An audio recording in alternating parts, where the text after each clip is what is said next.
जय हिंद दोस्तों।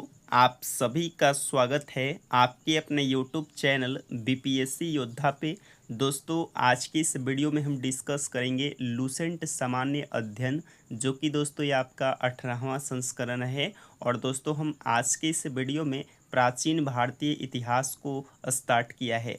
और दोस्तों बता दूं कि ये आपका सब्जेक्टिव बुक था और हमने सब्जेक्टिव से ऑब्जेक्टिव बनाया है। तो आज के इस वीडियो में हम पेज नंबर 1 क्या है आपका, पेज नंबर 1 में जो भी आपके ऑब्जेक्टिव फॉर्मेट में जो प्रश्न बने हैं उन सारे प्रश्नों को इस वीडियो में डिस्कस करेंगे। दोस्तों अगर आप सभी को वीडियो पसंद आए तो वीडियो को लाइक करें और मेरे चैनल पे अगर आप पहली बार आए हैं तो चैनल को ज़रूर सब्सक्राइब करें। दोस्तों हमने एक पेज से, जो कि दोस्तों आप देख पा रहे होंगे, एक पेज से हमने दोस्तों 100 प्लस प्रश्न बनाया है, यानी कि हमने एक भी पॉइंट मिस नहीं किया। इसमें दोस्तों सारे पॉइंट से हमने ऑब्जेक्टिव क्वेश्चन बनाया है। अगर आप इस ऑब्जेक्टिव प्रश्न को देख लेते हैं तो ये पेज आपको पूरी तरीके से कंप्लीट हो जाएगा। डेली दोस्तों आपको 2 से 3 पेज करवाए जाएंगे। तो चलिए हम स्टार्ट करते हैं। अगर आप सभी को वीडियो पसंद आए तो वीडियो को ज़रूर लाइक करें और चैनल पे अगर आप पहली बार आए हैं तो चैनल को ज़रूर सब्सक्राइब करें। तो चलिए हम स्टार्ट करते हैं पहले नंबर प्रश्न से, जो कि दोस्तों आज का जो आपका पहला प्रश्न दिया गया है। क्या है प्रश्न आपका, महाकाव्य तथा पुराणों में इस उपमहाद्वीप को किस नाम से जाना जाता है। तो दोस्तों महाकाव्य तथा पुराणों में भारत, यानी कि भारत दोस्तों उपमहाद्वीप में आता है। तो इसे दोस्तों किस नाम से जाना जाता है, तो भारतवर्ष के नाम से जाना जाता है। ऑप्शन नंबर बी आपका बिल्कुल राइट आंसर है। अगला आपका प्रश्न संख्या 2 दिया गया है कि महाकाव्य के अनुसार यहाँ के निवासियों को क्या कहा गया है। तो महाकाव्य के अनुसार यहाँ के जो निवासी थे उन्हें दोस्तों भारतीय या भारती कहा गया है। ऑप्शन नंबर ए आपका बिल्कुल राइट आंसर है। प्रश्न संख्या 3 दिया गया है कि भारत के एक प्राचीन कबीले का उल्लेख सर्वप्रथम किस वेद में मिलता है। तो सर्वप्रथम दोस्तों किस वेद में मिलता है, तो राइट आंसर हो जाएगा ऋग्वेद। ऑप्शन नंबर सी आपका बिल्कुल राइट आंसर है। प्रश्न संख्या 4 दिया गया है कि प्राचीन भारतीय अपने देश को किस वृक्ष के नाम पर जम्बू द्वीप कहते थे। तो जामुन के वृक्ष के नाम पर जम्बू द्वीप कहते थे। आगे बढ़ेंगे। अगला प्रश्न संख्या 5 दिया गया, प्राचीन ईरानी इस देश को किस नदी के नाम से जोड़ते थे। यानी कि प्राचीन जो ईरानी थे भारत देश को किस नदी के नाम से जोड़ते थे, तो सिंधु नदी के नाम से जोड़ते थे। ऑप्शन बी आपका बिल्कुल राइट आंसर है। आप देख पा रहे होंगे दोस्तों हमने हर एक पॉइंट से प्रश्न को बनाया है। आगे बढ़ेंगे और अगले प्रश्न को देखेंगे। प्रश्न संख्या जो है आपका 6 दिया गया है। 6 नंबर आपका प्रश्न है कि यूनानी भारत को किस नाम से पुकारते थे। तो यूनानी जो थे भारत को इंदे नाम से पुकारते थे। ऑप्शन नंबर बी आपका बिल्कुल राइट आंसर है। 7 नंबर प्रश्न है कि अरब लोग इस देश को क्या कहते थे। तो अरब लोग जो थे इस देश को हिंद कहते थे। क्या कहते थे, हिंद कहते थे। ऑप्शन सी राइट है। अगला आपका है, क्या है प्रश्न आपका कि मध्यकाल में इस देश को क्या नाम दिया जाने लगा। तो मध्यकाल में इस देश को, यानी कि भारत देश को किस नाम से जाने जाने लगा। तो दोस्तों इसका जो राइट आंसर हो जाएगा वो दोस्तों आपका हो जाएगा हिंदुस्तान। क्या कहा जाने लगा, हिंदुस्तान। ऑप्शन नंबर सी आपका बिल्कुल राइट आंसर है। 9 नंबर आपका प्रश्न दिया गया है कि हिंदुस्तान शब्द का निर्माण किस भाषा शब्द से हुआ है। तो दोस्तों इसका राइट आंसर हो जाएगा ऑप्शन नंबर बी हो जाएगा फारसी भाषा से। क्या हो जाएगा, फारसी भाषा से। 10 नंबर आपका प्रश्न दिया गया है कि अंग्रेज इस नदी को इंडिया के किस भाषा के शब्द के आधार पर कहने लगे। तो दोस्तों इसका राइट आंसर हो जाएगा यूनानी भाषा के आधार पर कहने लगे। ऑप्शन नंबर सी आपका बिल्कुल राइट आंसर हो जाएगा। आगे बढ़ेंगे और दोस्तों हम अगले प्रश्न को देखेंगे। अगला दोस्तों प्रश्न संख्या जो है आपका 11 दिया गया है। 11 नंबर आपका प्रश्न क्या दिया गया है कि कौन सी पर्वत श्रृंखला उत्तर और दक्षिण 2 भागों में बांटती है। नहीं कि दोस्तों एक पर्वत श्रृंखला है। क्या है, एक पर्वत श्रृंखला है जो देश को, यानी कि भारत देश को 2 भागों में बांटती है, उत्तर भारत और दक्षिण भारत। वो दोस्तों कौन सी पर्वत श्रृंखला है, तो विंध्य की पर्वत श्रृंखला है। ऑप्शन नंबर बी आपका बिल्कुल राइट आंसर है। अगर आप देखेंगे मैप में तो दोस्तों भारत के बीचों बीच दोस्तों एक पर्वत श्रृंखला है जिसका नाम है विंध्य की पर्वत श्रृंखला। और इसे दोस्तों उत्तर भारत में इधर साइड उत्तर भारत और इधर साइड दोस्तों दक्षिण भारत है। आपने पढ़ा होगा कि उत्तर भारत में दोस्तों इंडो यूरोपियन परिवार की भाषाएं बोलने वाले के बहुमत है और दक्षिण भारत में द्रविड़ परिवार की भाषाएं बोलने का बहुमत है। आगे बढ़ेंगे। अगला आपका प्रश्न संख्या जो है 12 दिया गया है कि जो है आपका भारत के उत्तर भाग में मुख्यतः किस परिवार की भाषाएं बोलने वाले की बहुमत है। उत्तर भाग में मैंने जस्ट बताया था, उत्तर भाग में दोस्तों इंडो यूरोपियन परिवार की भाषाएं बोलने वाले का बहुमत है। ऑप्शन नंबर आपका बी बिल्कुल ही राइट आंसर हो जाएगा। अगला आपका 13 नंबर प्रश्न दिया गया कि भारत के दक्षिण भाग में किस भाषा परिवार की बोलने वाले का बहुमत है। दक्षिण में दोस्तों द्रविड़ परिवार, ऑप्शन नंबर बी राइट है। 14 नंबर आपका प्रश्न दिया गया कि उत्तर में हिमालय से दक्षिण में कन्याकुमारी तक अपना राज्य फैलाने वाले राजा क्या कहलाते थे। तो दोस्तों इसका राइट आंसर हो जाएगा चक्रवर्ती, ऑप्शन नंबर बी चक्रवर्ती कहलाते थे। प्रश्न संख्या 15 दिया गया है। क्या है प्रश्न आपका कि ईसा पूर्व 3री सदी में किस शासक ने सुदूर दक्षिणांचल को छोड़कर सारे देश में अपना साम्राज्य को फैलाया था। तो दोस्तों इसका राइट आंसर हो जाएगा आपका अशोक। क्या हो जाएगा? अशोक।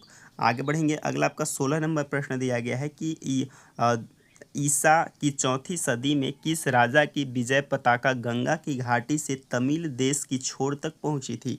तो दोस्तों इसका राइट आंसर हो जाएगा आपका समुद्रगुप्त। क्या हो जाएगा? समुद्रगुप्त। ऑप्शन नंबर बी आपका बिल्कुल राइट आंसर है। 17 नंबर आपका प्रश्न दिया गया है। क्या है प्रश्न आपका कि निम्नलिखित में से कौन सी नस्ल भारत की जनसंख्या के निर्माण में शामिल नहीं है। तो प्रोटो ऑस्ट्रेलियाइड शामिल है, पोलियो मेडिटेरियन शामिल है, इसके बाद दोस्तों निग्रोइड शामिल है, लेकिन नॉर्डिक जो ये दोस्तों शामिल नहीं है। तो दोस्तों ऑप्शन नंबर डी आपका बिल्कुल राइट आंसर है। आगे बढ़ेंगे। अगले प्रश्न संख्या हम 18 को देखेंगे, जो कि दोस्तों प्रश्न संख्या जो है आपका 18 दिया गया है कि अध्ययन की सुविधा के लिए भारतीय इतिहास को कितने भागों में बांटा गया है। 3 भागों में दोस्तों बांटा गया है। प्राचीन भारत, मध्यकालीन भारत, आधुनिक भारत।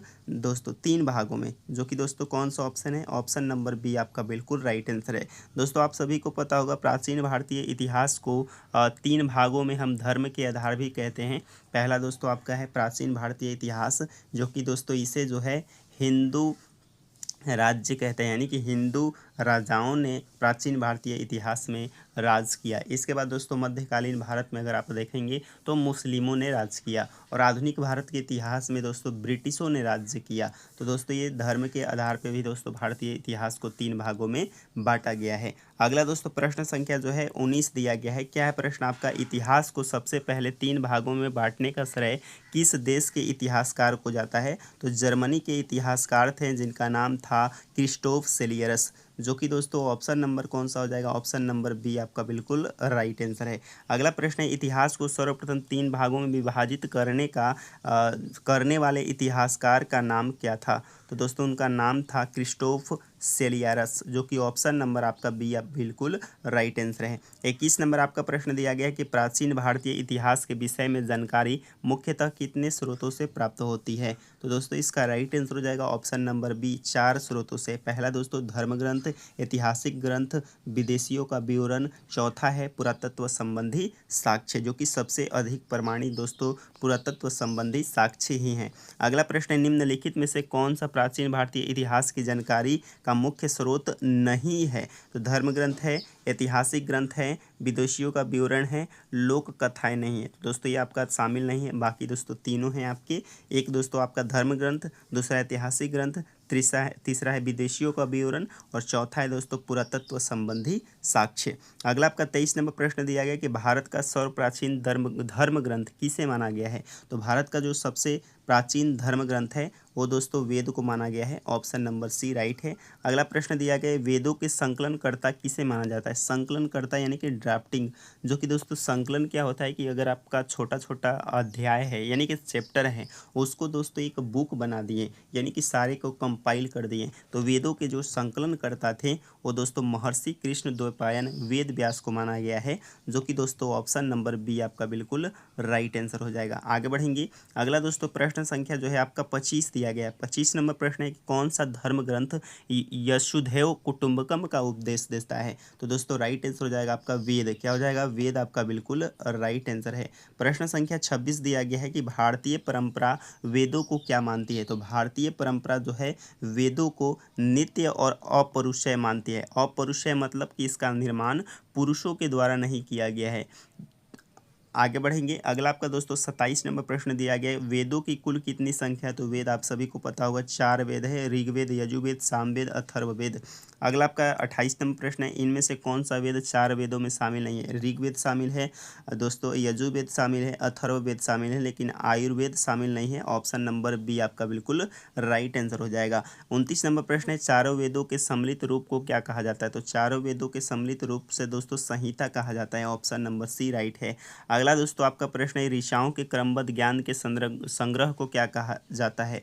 तो दोस्तों बता दूं कि ऋचाओं के क्रमबद्ध ज्ञान के संग्रह को ऋग्वेद कहा जाता है। क्या कहा जाता है? ऋग्वेद कहा जाता है। अगला प्रश्न है, ऋग्वेद में कुल कितने मंडल है? दोस्तों ऋग्वेद में कुल कितने मंडल हैं? 10 मंडल है। कितने? 10 मंडल हैं। अगला दोस्तों प्रश्न संख्या 32 दिया गया कि ऋग्वेद में सूक्तों की संख्या कितनी है? तो सूक्त दोस्तों 1028 है। कितने सूक्त हैं?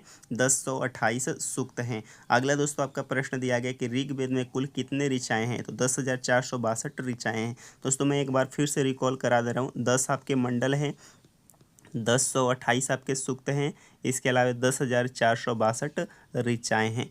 आगे बढ़ेंगे। 34 नंबर आपका प्रश्न दिया गया कि ऋग्वेद के ऋचाएँ के पढ़ने वाले ऋषि को क्या कहते हैं? तो होत्र कहते हैं। ऑप्शन नंबर सी आपका बिल्कुल राइट आंसर हो जाएगा। प्रश्न संख्या 35 दिया गया कि ऋग्वेद से हमें किस इतिहास और प्रणाली के बारे में जानकारी मिलता है? तो राइट आंसर हो जाएगा आर्य की राजनीतिक प्रणाली के बारे में जानकारी मिलता है। ऑप्शन नंबर बी राइट है। 36 नंबर आपका प्रश्न दिया गया कि ऋग्वेद का तीसरा मंडल किसके द्वारा रचित है? तो ऋग्वेद का जो तीसरा मंडल है ये दोस्तों विश्वामित्र के द्वारा रचित है। ऑप्शन नंबर बी राइट है जो हो जाएगा। 37 नंबर प्रश्न है कि ऋग्वेद के तीसरे मंडल में वर्णित प्रसिद्ध गायत्री मंत्र किस देवता को समर्पित है? तो ऋग्वेद के तीसरे मंडल में है गायत्री मंत्र और ये दोस्तों आपके सूर्य देवता सावित्री को समर्पित है। ऑप्शन नंबर बी राइट है। अगला आपका है, ऋग्वेद के 9वें मंडल में किस देवता का उल्लेख है? तो ऋग्वेद के 9वें मंडल में देवता सोम का उल्लेख है। ऑप्शन नंबर बी राइट है।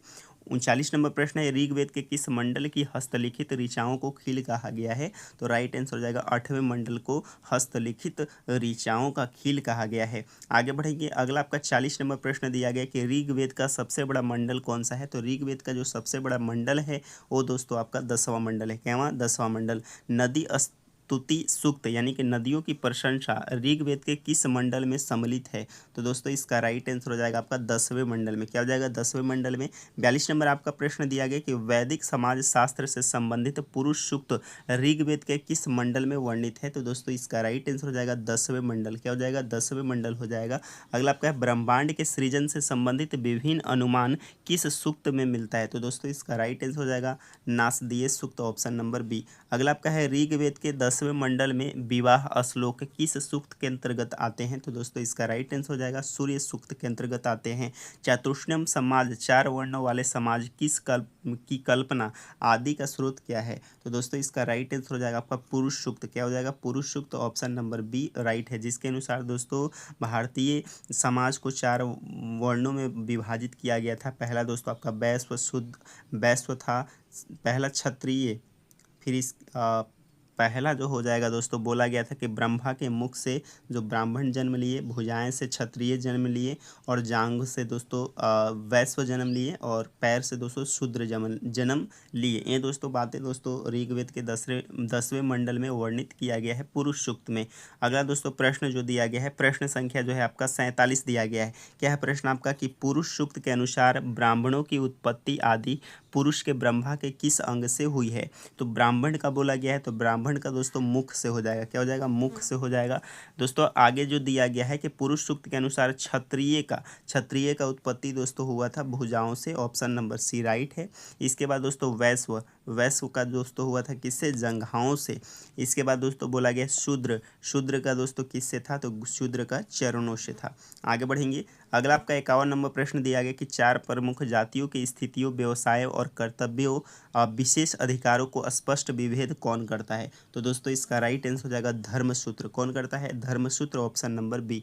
अगला आपका प्रश्न दिया गया कि ऋग्वेद के कई परिच्छेदों में प्रयुक्त अधन्य शब्द का संबंध किससे है। तो अधन्य शब्द का संबंध दोस्तों गाय से है। किससे है, गाय से है। अधन्य शब्द का शाब्दिक अर्थ क्या है, तो अधन्य शब्द का जो शाब्दिक अर्थ होता है वो दोस्तों होता है कि जिसका वध नहीं किया जाता है उसे दोस्तों अधन्य कहा गया है। अगला दोस्तों प्रश्न संख्या जो है 54 दिया गया है। 54 नंबर आपका प्रश्न दिया गया कि ऋग्वेद में निम्नलिखित में से किसका उल्लेख तो है किंतु किसका नहीं है। तो ऋग्वेद में दोस्तों किसका उल्लेख है, तो ऋग्वेद में दोस्तों ब्रह्म का उल्लेख है लेकिन आत्मा का उल्लेख नहीं है। ऑप्शन नंबर बी राइट है। अगला प्रश्न दिया गया कि वर्तमान में प्रचलित ईसाई कैलेंडर या जूलियन कैलेंडर को किस अन्य नाम से जाना जाता है। तो दोस्तों इसका राइट आंसर हो जाएगा Gregorian calendar, option number B.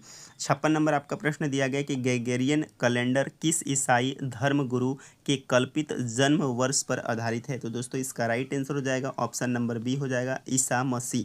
अगला दोस्तों आपका प्रश्न 57 दिया गया कि ईसा मसीह के जन्म के पहले समय को संक्षिप्त में क्या कहा गया है, तो बीसी कहा जाता है, बिफोर क्राइस्ट, जो कि ऑप्शन नंबर आपका बी बिल्कुल ही राइट आंसर है। आगे बढ़ेंगे। अगला दोस्तों प्रश्न संख्या जो है प्रश्न संख्या 58 दिया गया है। 58 नंबर प्रश्न है कि बीसी का पूरा रूप क्या है। तो बीसी का जो पूर्ण रूप होता है वो दोस्तों आपका होता है बिफोर क्राइस्ट, या इसी को बोलते हैं before the birth of Jesus Christ, जो कि ऑप्शन नंबर बी आपका बिल्कुल राइट आंसर है, बिफोर क्राइस्ट या before the birth of Jesus Christ. अगला आपका 59 नंबर प्रश्न दिया गया कि ईसा पूर्व यानी कि बीसी में वर्षों की गिनती किस दिशा में होती है। तो बीसी में दोस्तों वर्षों की जो गिनती होती है वो दोस्तों उल्टी दिशा में होती है। ऑप्शन नंबर बी राइट है। 60 नंबर प्रश्न है कि महात्मा बुद्ध का जन्म किस वर्ष में हुआ था। तो महात्मा बुद्ध का जो जन्म है ये दोस्तों किस वर्ष में हुआ था, तो ये आपके 563 ईसा पूर्व में हुआ था। ऑप्शन नंबर बी आपका बिल्कुल राइट आंसर है। आगे बढ़ेंगे और दोस्तों हम 61 नंबर प्रश्न को देखेंगे। 61 नंबर आपका प्रश्न दिया गया कि महात्मा बुद्ध की मृत्यु किस वर्ष हुई थी। तो महात्मा बुद्ध की जो मृत्यु है ये दोस्तों 483 ईसा पूर्व में हुई थी और जन्म 563 ईसा पूर्व में, जो कि दोस्तों यहाँ पे जन्म आपसे पूछा गया तो जन्म दोस्तों 563 ईसा पूर्व हो जाएगा। आगे बढ़ेंगे। अगला दोस्तों प्रश्न संख्या जो है आपका 63 दिया गया कि विंध्य की पर्वत श्रृंखलाएं दक्षिण में मुख्य रूप से किन परिवार की भाषाएं बोली जाती है। किस में पूछा गया है, दक्षिण में। तो दक्षिण में दोस्तों द्रविड़ परिवार, ऑप्शन नंबर बी राइट है। अगला प्रश्न है ईसा पूर्व 3री सदी में किस मौर्य शासक ने सुदूर दक्षिणांचल को छोड़कर लगभग पूरे देश में साम्राज्य स्थापित किया। तो दोस्तों इसका राइट आंसर हो जाएगा ऑप्शन नंबर सी अशोक। क्या हो जाएगा, अशोक। अगला प्रश्न है गंगा घाटी के तमिल देश को छोड़ तक विजय पताका फहराने वाले 4वीं सदी का गुप्त शासक कौन था। तो दोस्तों इसका राइट आंसर हो जाएगा समुद्रगुप्त। अगला प्रश्न दिया गया कि भारत की जनसंख्या के गठन में निम्नलिखित में से कौन सी नस्ल का मिश्रण शामिल है। तो दोस्तों इसका राइट आंसर हो जाएगा प्रोटो ऑस्ट्रेलियाइड हो जाएगा। इसके बाद अफ्रीकन निग्रो और ब्रिटिश नॉर्डिक। तो दोस्तों कौन सा शामिल पूछा गया है, तो शामिल दोस्तों एक ही आपका proto Australoid, option number A. अगला आपका प्रश्न संख्या 67 दिया गया है कि भारतीय इतिहास को अध्ययन की सुविधा के लिए मुख्य रूप से कितने भागों में विभाजित किया गया है। तो मुख्य रूप से दोस्तों 3 भागों में विभाजित किया गया है, प्राचीन भारतीय, मध्यकालीन भारत और आधुनिक भारत। आगे बढ़ेंगे। अगला दोस्तों प्रश्न संख्या 68 दिया गया है क्रिस्टोफ सेलियरस किस देश के इतिहासकार थे और इन्होंने ही इतिहास को 3 भागों में बांटा था। तो मैंने बताया था जर्मनी के इतिहासकार थे और इन्होंने ही भारतीय प्राचीन इतिहास को 3 भागों में बांटा। अगला प्रश्न है प्राचीन भारतीय इतिहास के विषय में जानकारी देने वाला 4 मुख्य स्रोतों में से पहला स्रोत कौन सा है। तो पहला स्रोत दोस्तों धर्म ग्रंथ है। क्या है, धर्म ग्रंथ, ऑप्शन नंबर ए राइट है। भारत का सबसे प्राचीन धर्म ग्रंथ कौन सा है। तो भारत का सबसे प्राचीन जो धर्म ग्रंथ है वो दोस्तों वेद है। क्या है, वेद है, ऑप्शन नंबर सी राइट है। अगला प्रश्न है आपका महर्षि कृष्ण द्वैपायन वेद व्यास को किस सर्वप्राचीन धर्म ग्रंथ का संकलनकर्ता माना जाता है? तो दोस्तों इसका राइट आंसर हो जाएगा आपका वेद का। क्या हो जाएगा? वेद, ऑप्शन नंबर बी। अगला प्रश्न है वसुधैव कुटुंबकम का उपदेश निम्नलिखित में से कौन सा धर्म ग्रंथ देता है? वसुधैव कुटुंबकम। तो दोस्तों इसका राइट आंसर हो जाएगा ऑप्शन नंबर बी, वेद हो जाएगा। क्या हो जाएगा? वेद। अगला प्रश्न 73 नंबर, भारतीय परंपरा के अनुसार वेदों को क्या कहा गया माना जाता है? तो भारतीय परंपरा के अनुसार वेदों को दोस्तों नित्य या अपौरुषेय माना जाता है। ऑप्शन नंबर ए राइट है। वेदों की कुल संख्या कितनी है? वेदों की कुल संख्या 4 है। ऑप्शन नंबर बी राइट है। आगे बढ़ेंगे। अगला दोस्तों प्रश्न संख्या जो है 75 दिया गया है। 75 नंबर आपका प्रश्न दिया गया कि ऋग्वेद, यजुर्वेद, सामवेद, अथर्ववेद को सम्मिलित रूप से क्या कहा जाता है? संहिता कहा जाता है। 76 नंबर प्रश्न दिया गया कि ऋचाओं के क्रमबद्ध ज्ञान के संग्रह को क्या नाम दिया गया है? ऋचाओं के क्रमबद्ध ज्ञान के संग्रह को दोस्तों क्या कहा गया है? ऋग्वेद कहा गया है। ऑप्शन सी राइट है। ऋग्वेद में कुल कितने मंडल थे? 10 मंडल थे। ऋग्वेद में दोस्तों कितनी ऋचाएँ थी? तो ऋचाएँ की संख्या कितनी थी? 10,462 ऋचाएँ थे। ऋचाएँ के पढ़ने वाले ऋषि को होत्र कहते हैं। क्या कहते हैं? होत्र कहते हैं। अगला प्रश्न है किस वेद में आर्यों की राजनीतिक प्रणाली और इतिहास में ईश्वर की महिमा की जानकारी मिलती है? तो दोस्तों इसका जो राइट आंसर हो जाएगा वो आपका हो जाएगा ऋग्वेद। क्या हो जाएगा? ऋग्वेद। ऋग्वेद के तीसरे मंडल में दोस्तों रचयिता कौन है जिसके गायत्री मंत्र का वर्णित है? तो यानी कि पूछा गया गायत्री मंत्र की रचना दोस्तों किसके द्वारा किया गया था? तो गायत्री मंत्र की रचना विश्वामित्र के द्वारा किया गया। ऑप्शन नंबर बी राइट है। अगला दोस्तों प्रश्न संख्या 82 दिया गया है। 82 नंबर आपका प्रश्न दिया गया कि ऋग्वेद के तीसरे मंडल में उल्लेखित गायत्री मंत्र किस देवता को समर्पित है? तो सूर्य देवता सावित्री को समर्पित है। ऋग्वेद के 9वें मंडल में क्या हो जाएगा? 9वें मंडल में किस देवता का विशेष उल्लेख मिलता है? तो दोस्तों सोमदेव का। ऑप्शन नंबर सी राइट है। ऋग्वेद के किस मंडल में हस्तलिखित ऋचाओं को खिल कहा गया है? तो 8वें मंडल को हस्तलिखित ऋचाओं को खिल कहा गया है। ऋग्वेद में सबसे बड़ा मंडल दोस्तों कौन सा है? 10वां मंडल है। ये रिपीट क्वेश्चन है। आगे आगे बोला गया है कि नदियों की प्रशंसा से संबंधित नदी स्तुति सूक्त ऋग्वेद के किस मंडल में है? तो दोस्तों इसका राइट आंसर हो जाएगा ऑप्शन नंबर सी हो जाएगा 10वें मंडल में। क्या हो जाएगा? 10वें मंडल में। आगे बढ़ेंगे। 89 नंबर प्रश्न दिया गया कि विवाह श्लोक का संग्रह सूर्य सूक्त ऋग्वेद के किस मंडल का भाग है? तो दोस्तों इसका जो राइट आंसर हो जाएगा वो दोस्तों कौन सा हो जाएगा? तो ऑप्शन नंबर आपका सी हो जाएगा। क्या हो जाएगा? 10वें। अगर आपका 4 वर्णों ब्राह्मण, क्षत्रिय, वैश्य, शूद्र आदि के पुरुष सूक्त से उत्पत्ति का सिद्धांत कहाँ से मिलता है? तो ये दोस्तों इसका सिद्धांत दोस्तों पुरुष सूक्त से मिलता है। ऑप्शन नंबर ए राइट है। अगला प्रश्न है पुरुष सूक्त के अनुसार ब्राह्मण की उत्पत्ति ब्रह्मा के किस अंग से हुआ है? तो मुख से हुआ है। पुरुष सूक्त के अनुसार क्षत्रिय का दोस्तों भुजाओं से हो जाएगा। इसके बाद दोस्तों आगे बोला गया है वैश्व का उत्पत्ति दोस्तों किससे हुआ था? जंघाओं से हुआ था। और इसके अनुसार दोस्तों शूद्रों का उत्पत्ति दोस्तों किससे हुआ था? चरणों से हुआ था। आगे बढ़ेंगे। अगला आपका 95 नंबर प्रश्न है चारों प्रमुख जातियों के कर्तव्य, दायित्व और विशेष अधिकारों में स्पष्ट अंतर कौन सा ग्रंथ करता है? तो दोस्तों इसका राइट आंसर हो जाएगा ऑप्शन नंबर बी हो जाएगा। क्या हो जाएगा? धर्मसूत्र। क्या हो जाएगा? धर्मसूत्र आपका राइट आंसर है। आगे बढ़ेंगे। अगला आपका दोस्तों प्रश्न संख्या 96 दिया गया कि ऋग्वेद में कई परिच्छेदों में प्रयुक्त अधन्य शब्द दोस्तों के लिए हुआ था? गाय के लिए। अधन्य शब्द का अर्थ क्या होता है? जिसका वध नहीं किया जाता है। ऑप्शन बी राइट है। ऋग्वेद में किस तत्व का उल्लेख मिलता है परंतु किसका उल्लेख नहीं मिलता है? तो दोस्तों इसका राइट आंसर हो जाएगा दोस्तों ब्रह्मा का उल्लेख मिलता है लेकिन आत्मा का नहीं। Option number B right answer है। 99 नंबर प्रश्न है कि वर्तमान में प्रचलित ग्रेगोरियन कैलेंडर को किस धर्मगुरु कल्पित जन्म वर्ष पर आधारित है? तो दोस्तों आपका ईसा मसीह के जन्म वर्ष पर आधारित है। अगला प्रश्न है ईसा मसीह के जन्म के पहले के समय को लगभग संक्षेप में क्या कहा जाता है? तो दोस्तों इसका जो राइट आंसर हो जाएगा वो दोस्तों ऑप्शन नंबर जो हो जाएगा वो ऑप्शन नंबर बी हो जाएगा दोस्तों। बीसी कहा जाता है। क्या कहा जाता है? बीसी कहा जाता है। बिफोर क्राइस्ट कहा जाता है। 101 नंबर प्रश्न बीसी का पूर्ण रूप क्या है? तो बिफोर क्राइस्ट हो जाएगा। ऑप्शन नंबर आपका बी बिल्कुल राइट आंसर है। अगला आपका है बीसी काल में वर्षों की गणना किस दिशा में किया जाता था? तो दोस्तों इसका राइट आंसर हो जाएगा आपका उल्टी दिशा में। Option number B. आगे बढ़ेंगे। 103 नंबर प्रश्न को देखेंगे। 103 नंबर आपका प्रश्न दिया गया कि महात्मा बुद्ध का जन्म 563 ईसा पूर्व में हुआ था। उसकी मृत्यु कब हुई थी? तो 483 ईसा पूर्व में, ऑप्शन नंबर आपका बी राइट है। ईसा मसीह के जन्म की तिथि से आरंभ हुआ सन क्या कहलाता है? तो दोस्तों इसका जो राइट आंसर हो जाएगा वो दोस्तों क्या कहलाता है? तो दोस्तों आपका ईसवी सन कहलाता है, ऑप्शन नंबर बी राइट है। ईसवी सन की लैटिन भाषा किस संक्षिप्त रूप में भी लिखा जाता है? ईसवी सन को पूछा गया है। तो ईसवी सन को दोस्तों हम लिखते हैं एडी में, लिखते हैं क्या लिखते हैं? एडी में। इसे दोस्तों एनोमो डिनोमी कहा जाता है, इनोमो डिमोनी कहा जाता है। और दोस्तों इसको क्या बोलते हैं? तो अब दोस्तों इसको कॉमन एरा भी बोलते हैं। क्या बोलते हैं? कॉमन एरा भी बोलते हैं। तो कॉमन एरा दोस्तों कौन सा हो जाएगा? ऑप्शन नंबर सी।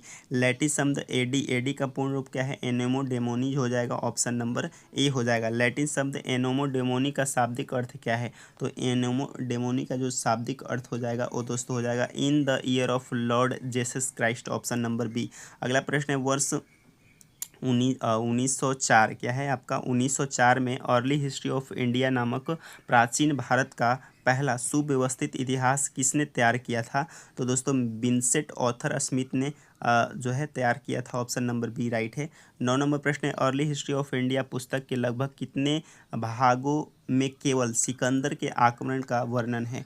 तो दोस्तों इसका राइट आंसर हो जाएगा एक, कितना हो जाएगा? 1/3 भाग में दोस्तों अर्ली हिस्ट्री ऑफ इंडिया एक पुस्तक है और इसमें दोस्तों 1/3 भाग में केवल सिकंदर के आक्रमण का वर्णित किया गया है। अगला आपका 110 नंबर प्रश्न है किस ब्रिटिश इतिहासकार ने भारत को स्वेच्छाचारी शासन वाला देश के रूप में परिभाषित किया है? तो दोस्तों इसका जो राइट आंसर हो जाएगा वो दोस्तों ऑप्शन नंबर बी हो जाएगा। क्या हो जाएगा? Vincent author Smith. 111 नंबर प्रश्न दिया गया वस्तुतः भारतीय इतिहासकारों का सरोकार शासन के एकमात्र स्वरूप तानाशाही से ही है, यह कथन किस पुस्तक या लेखक का है? तो दोस्तों इसका राइट आंसर हो जाएगा कौन सा? ऑप्शन नंबर बी हो जाएगा, विंसेंट ऑथर स्मिथ हो जाएगा। 112 नंबर प्रश्न दिया गया है कि वामन अवतार के 3 पंगों में प्रसिद्ध आख्यान का प्राचीनतम स्रोत कौन सा वेद देता है? तो ऋग्वेद देता है। कौन? Rigveda, option number B right है। 113 नंबर प्रश्न दिया गया कि वामन अवतार के संबंध में उनके पिता कौन से ऋषि थे? तो दोस्तों वामन अवतार में श्री कृष्ण के जो पिता का नाम था वो नाम था कश्यप ऋषि, और दोस्तों जो माता का नाम था, माता का नाम अदिति था, ऑप्शन नंबर बी राइट है। भगवान वामन का जन्म किस रूप में हुआ था? तो दोस्तों ये बौने ब्राह्मण के रूप में हुआ था। 116 नंबर प्रश्न है भगवान पुराण के अनुसार क्या है? भागवत पुराण के अनुसार वामन अवतार का मुख्य लक्ष्य या उद्देश्य क्या है? तो दोस्तों इसका राइट आंसर हो जाएगा इंद्र को पुनः स्वर्ग लोक पर अधिकार दिलाना, ऑप्शन बी राइट है। आगे बढ़ेंगे और दोस्तों हम इस वीडियो के लास्ट प्रश्न को देखेंगे, जो कि लास्ट प्रश्न आपका 117 नंबर है। क्या है प्रश्न आपका कि दक्षिण भारत में वामन भगवान को किस विशिष्ट नाम से जाना जाता है? तो उपेंद्र के नाम से जाना जाता है। तो दोस्तों ये आपके एक पेज से इतने सारे प्रश्न थे। अगर आप इसे एक पेज को पढ़िए और एक पेज पढ़ने के बाद आप ऑब्जेक्टिव लगाइए, आप दोस्तों 117 प्रश्न का उत्तर आपके होठ पे होगा, एकदम 100% कहते हैं। और दोस्तों आप एक बार पेज को पढ़िए और एक बार इस ऑब्जेक्टिव जो है वीडियो को देखिए, आपको एक एक प्रश्न आपके क्लियर हो जाएंगे। तो दोस्तों हम अगले पेज नंबर 2 में मिलेंगे, तब तक के लिए धन्यवाद। और दोस्तों वीडियो जो पसंद आया हो तो वीडियो को ज़रूर लाइक करें।